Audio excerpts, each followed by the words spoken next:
saya Smyati Rindiani, stambuk saya F221 18121.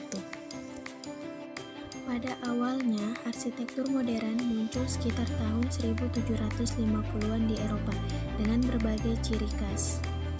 Namun, sebenarnya arsitektur modern baru muncul di Eropa sekitar tahun 1860-an setelah dibangunnya Crystal Palace.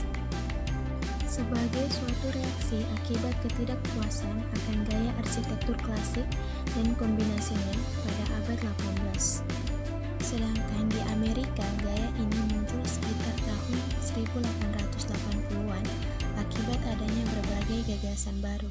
Salah satunya adalah adanya peran teknologi dalam perancangan bangunan, yaitu penggunaan bahan-bahan baru seperti beton, besi, baja, dan kaca. Adapun strukturnya, dia menggunakan struktur baja, besi, kaca, dan juga beton.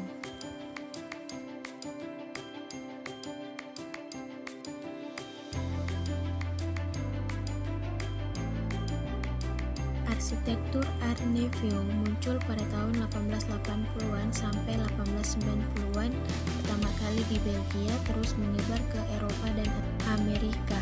Struktur dari arsitektur Art Nouveau itu menggunakan material kaca dan jarang memakai bahan material besi ataupun baja.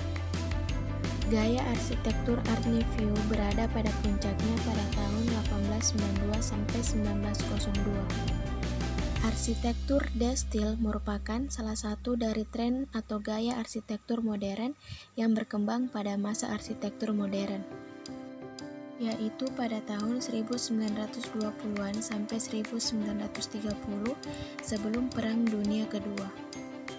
De Stijl diambil dari sebuah majalah seni rupa di Belanda yang sangat terkenal di masa itu. Struktur bangunan memiliki atap-atap datar, memiliki kaca-kaca besar, serta prosesnya sederhana. Perkembangan arsitektur ini karena akibat dari kekecewaan para arsitek dengan paham arsitektur kubisme. Arsitektur Art Deco diperkenalkan pertama kali tahun 1966 dalam sebuah pameran tema Les Années 25. Struktur dari arsitektur Art Deco yaitu atapnya datar, bagian sisinya melengkung dan menggunakan material beton. Arsitektur Art Deco semakin eksis setelah terbit di sebuah buku berjudul Art Deco karangan Bevis Hiller di Amerika tahun 1969. Sejarah arsitektur fungsionalisme yaitu pola dan konsep keindahan arsitektur di mana keindahan timbul semata-mata oleh adanya fungsi dari elemen-elemen bangunan. Oleh karena itu, aliran ini disebut sebagai aliran arsitektur fungsionalisme. Struktur menekankan pada dimensi waktu dalam bangunan diwujudkan dengan menyatunya ruang luar dalam oleh jendela-jendela lebar. Jarak antara kolom yang relatif lebar saling berhubungan serta berkesinambungan mewujudkan bangunan yang bersih dan murni, tanpa hiasan, sederhana berupa komposisi bidang, kotak, balok, dan kubus. Perkembangan arsitektur modern fungsional diwarnai dengan anti pada pengulangan bentuk-bentuk lama dengan teknologi baru.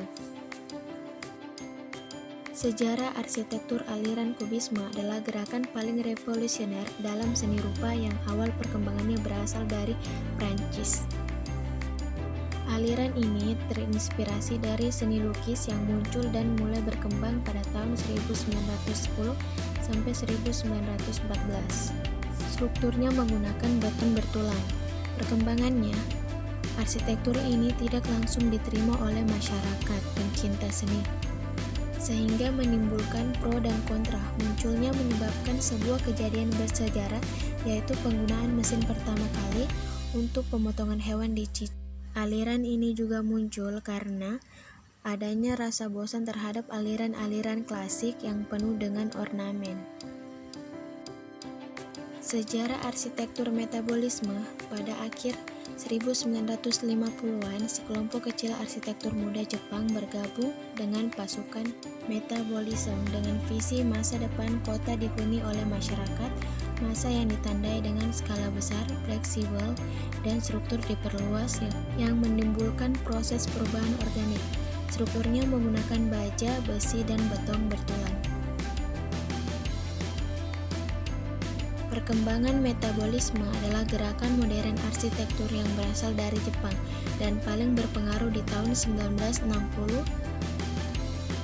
Metabolisme muncul pasca Perang Dunia Kedua Jepang karena begitu banyak pekerjaan rumah yang dihasilkan, terutama masalah perumahan. Sejarah arsitektur brutalisme adalah gaya arsitektur yang berkembang dari pergerakan arsitektural dan berkembang mulai dari 1950 sampai 1970-an. Brutalisme merupakan kata saduran dari bahasa Prancis yaitu beton brut, yang artinya beton kasar. Struktur bangunan brutalisme pada umumnya dibentuk dengan bentuk blokis, geometri, dan bentuk berulang, tanpa adanya ornamen. Pada perkembangannya, arsitektur ini juga dihubungkan dengan suatu ideologi khayalan.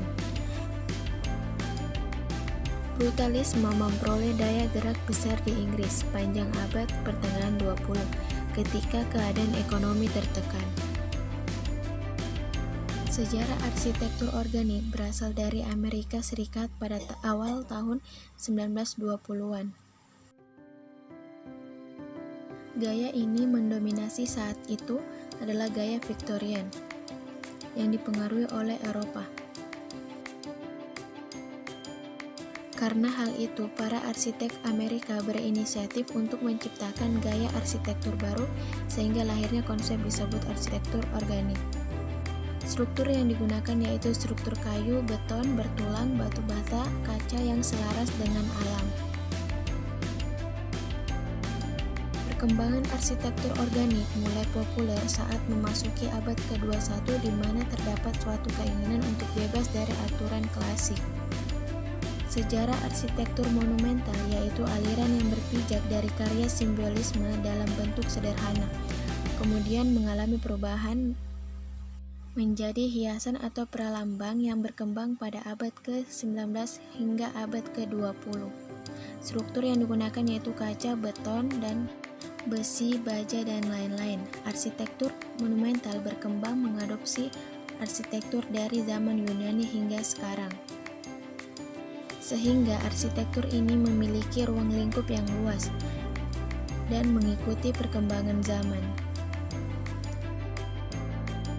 Sejarah arsitektur postmodern lahir pada era 1980-an sebagai bentuk reaksi perlawanan terhadap nilai minimalistik, formalitas, dan kurangnya bentuk variasi dalam gaya arsitektur modern, dan terus berkembang pada era 1980-an sampai 1990. Adapun strukturnya yaitu struktur kaca, beton bertulang, besi, baja, dan lain-lain.